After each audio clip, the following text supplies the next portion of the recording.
I just wanted to stop right here for a second and let you know that petty people are the pits. I know you know that, but we have got to start protecting ourselves from their microaggressions and all these little negative, little snide little things that people do sometimes that cause us to feel like we are less than or isolated or all these little games that people play. And I'm talking about adults.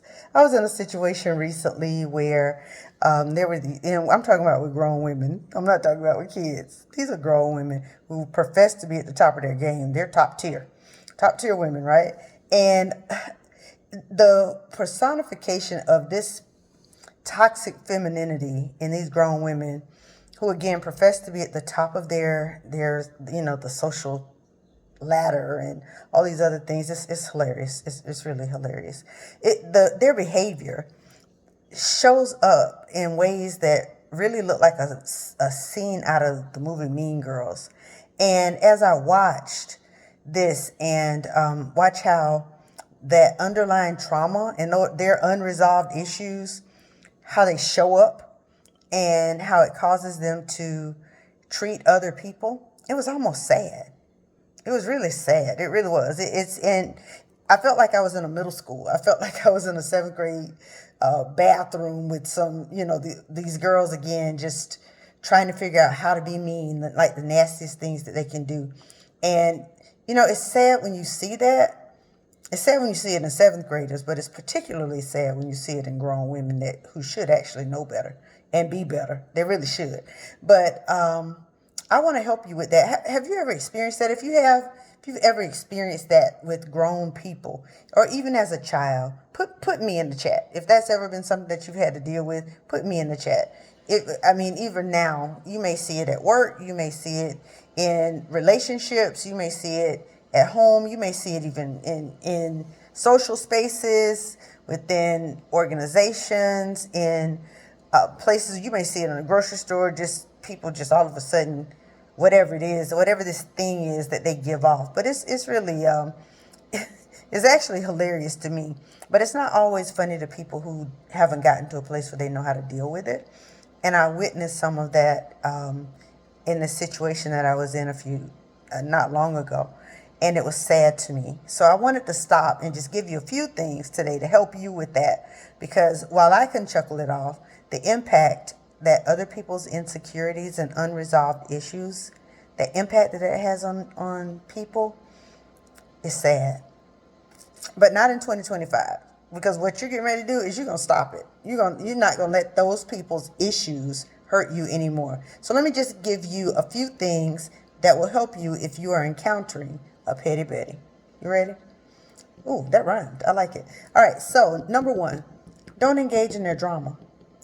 They get their power from your reactions. When people are being petty, they want you to be impacted by whatever it is that they're doing. They thrive on your reactions. When they try to bait you with their microaggressions or their negativity, resist with all your might the urge to respond emotionally. Practice the gray rock method. And that's an old term, but it's called the gray rock method, where essentially you just sit there like a gray rock. Stay calm, neutral, and uninterested. I always tell people the greatest revenge it's not anger. It's not frustration. It really and truly is lack of concern. It really and truly is just not being engaged. So refusing to engage will rob them of the power that they get from you actually wanting to be a part of whatever this is and letting them disrupt your tranquility. You control that. Don't give them that power. Number 3, set some clear boundaries without apology. You don't have to explain yourself. You don't have to overcompensate to keep the peace. Just set a boundary. Set a firm boundary on what you will tolerate and what you will not in your interactions. You can say things like, I'm not comfortable discussing that with you. Or I'm just simply not comfortable discussing that, period. Or you can just say, you know what? Let's keep this conversation productive, or I'm not going to be able to continue the conversation. And if you can't redirect it that way, then just say, you know what? I'm going to just exit the conversation. You can continue to talk about it if you want to, but you'll be speaking by yourself. I'm not going to do that. And I walk away from conversations like that all the time where I'm like, you know what, this is going in the wrong direction and I'm going to withdraw myself. I'm no longer going to participate. And you have the power to end your talking. Just hush. You don't have to do it. You don't have to be involved. And number 4, focus on your energy, not theirs. You can control your energy. You don't have to put any energy into their energy. Don't. Petty behavior says more about them than you. Protect your energy by choosing to focus your attention on your behavior. You don't have to put it on theirs. Pour into things that uplift you. Stay positive. You don't have to get into anything that is going on with them, anything that they're saying, anything they're thinking about. Remember that their drama isn't your destination. It's theirs. So you don't have to take that ride. Let them take it alone. They can. They can. So those are just 4 quick things. I didn't want to be on here long, but I did want to give you 4 quick things that could help you. Hopefully they will. And if you need more, or you're dealing with something specific and you need some more additional help, or you want something, again, want to dig into something more specific, then of course, let me know. But you do not have to allow anybody to disrupt your peace. That is yours. You own it. That is yours.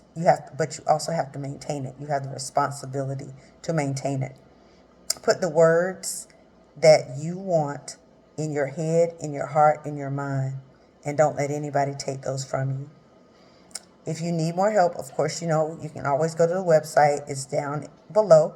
You can click on it. You can find it. You can go directly there, leave your information, and someone will contact you. Or put in the chat, I need more, and someone will reach out to you. Remember, your peace is priceless. So no one's pettiness is worth the cost. It's priceless. No one's pettiness is worth the cost of you losing it. And don't ever let anyone's smallness shrink your greatness. Never let anyone's smallness shrink your greatness. You have the ability to rise and stay unbothered. Stay unbothered. Stay unbothered. As I always say, permission to love yourself has been granted. Love you. Take care.